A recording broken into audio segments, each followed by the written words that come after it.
Hello गर्लीज। तो फिर से आज हम आ गए एक शर्ट को लेके जिसका हम अपसाइकिल करेंगे एक ट्रेंडी क्यूट टॉप में। तो चलते हैं हम अभी इस शर्ट को लेके इसकी पहले कटिंग करते हैं। जो भी इसके एजेस है या जो ये जॉइंट है जहाँ जहाँ से इसको हम बारी बारी से कट करते हैं। फिर हम इसके बटन को भी डिटैच कर देंगे धीरे धीरे। और बटन को डिटैच करने के बाद जो बटन वाली स्ट्रिप होती है, जो लाइन होती है, जो सिलाई होती है, उसको भी हम धीरे धीरे खोल लेंगे। जिससे क्या होगा कि हमें ये जो अंदर फंसा हुआ कपड़ा है वो भी हमें मिलेगा। फिर हम इन सभी पार्ट्स को एक एक करके प्रेस कर देंगे। फिर हम जो इसके जो ये वाला भाग लेंगे एक, और उसको थोड़ा इस टाइप से राउंड टाइप से कट करेंगे दोनों साइड से। और ये हमारा दोनों साइड से कट होके रेडी है। अब हम इन दोनों साइड धागा ऐड करेंगे और इसमें थोड़ी थोड़ी ये चीज़ें ऐड करेंगे। मतलब इसमें थोड़े से आगे के पार्ट डिज़ाइन के लिए हम इसमें थोड़ी सी फ्रिल्स ऐड कर रहे हैं, तो वो करेंगे।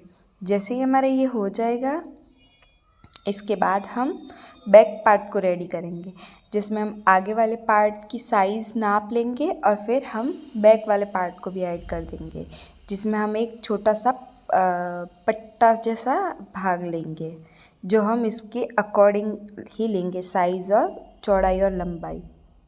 इसके बाद हम इन दोनों के नीचे अटैच होने वाले बेल्ट को रेडी करेंगे, जिसमें हम पतली पतली पट्टियाँ निकालेंगे, जो बेसिकली 3 से 3.5 या 4 इंचेस की चौड़ी होगी और हाइट में होगी, और चौड़ी तो हमारे जो हमारा वेस्ट होता है उतनी होगी। फिर हम इसके बाद जो ओरिजिनल शर्ट की जो स्लीव्स है उसी से हम हमारे टॉप की स्लीव्स को कट करेंगे, जिसमें हम पहले नाप ले लेंगे। फिर हम अपनी सुविधा के अकॉर्डिंग और साइज़ के अकॉर्डिंग उसको कट कर लेंगे।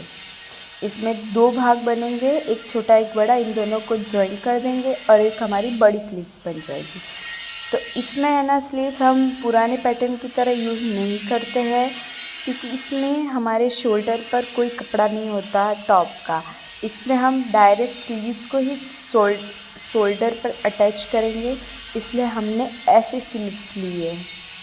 प्लीज़ गाइस थोड़ा नॉइज़ को कर लेना हैंडल, क्योंकि हमारे आसपास काम चल रहा है।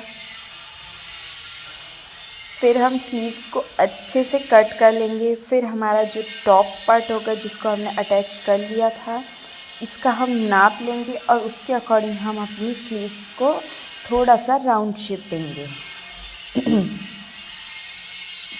और ये लो, हमने नाप भी ले लिया कि हमको स्लीव्स कहाँ अटैच करनी है। फिर हम वहाँ पे पिन करके थोड़ा सा एक्स्ट्रा पार्ट कट कर लेंगे और उसके बाद स्लीव्स को उसके अकॉर्डिंग हल्का सा कट करके स्टिच करके आयरन कर लेंगे, जिससे कि हमारे स्लीव्स बैठ जाए अच्छे से, फिनिशिंग अच्छी आए। इसके बाद हम स्लीव्स को भी टॉप में ऐड कर देंगे। पहले हम उसमें पिन्स लगाएंगे ताकि हमारी फिनिशिंग और स्टिचिंग बहुत अच्छे से हो जाए। फिर इसके बाद हम पिन्स लगाने के बाद इसको स्टिच कर देंगे और अच्छे से ये स्टिच होकर आ जाएगा। फिर इसको आयरन कर देंगे ताकि इसकी फिनिशिंग अच्छी आए। तो हम यहाँ पे थोड़ी दूरी पे पिन्स लगा रहे हैं ताकि हमारी स्टिचिंग अच्छे से हो जाए और हमें कोई स्टिचिंग करते टाइम कोई प्रॉब्लम ना हो। और ये रहा हमारा फाइनल स्लीव्स ऐड करने के बाद लुक।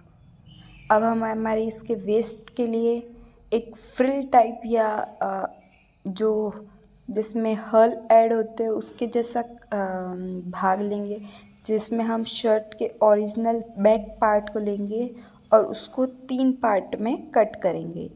पहले हम इसका नाप ले लेंगे, फिर इसको 3 भाग में डिवाइड कर देंगे। फिर डिवाइड करने के बाद हम जितना जितना भाग आता है, जैसे 9.5 तो 9.5, 9.5 9.5 कर करके इन तीनों भाग को कट कर लेंगे। और फिर इन तीनों भाग को हम साइड से स्टिच कर देंगे। साइड से स्टिच करने के बाद हम इसके नीचे वाले भाग, जो हमारे टॉप के सबसे नीचे वाला भाग होगा, उसको भी हम हल्का हल्का स्टिच कर देंगे, मतलब राउंड राउंड करके स्टिच कर देंगे एक साइड से, और दूसरा साइड ऐसे ही रखेंगे। फिर उस दूसरे साइड में हम फ्रिल ऐड करेंगे, मतलब हल ऐड करेंगे, और उन हल को और जो हमारा टॉप पार्ट है उन दोनों को हम नापेंगे, और जो हमारा टॉप पार्ट और नीचे का पार्ट है उन दोनों को नाप कर उन दोनों को स्टिच कर देंगे। और ये रहा हमारा फाइनल लुक। अगर आपको भी ऐसी टॉप चाहिए तो नीचे डिस्क्रिप्शन में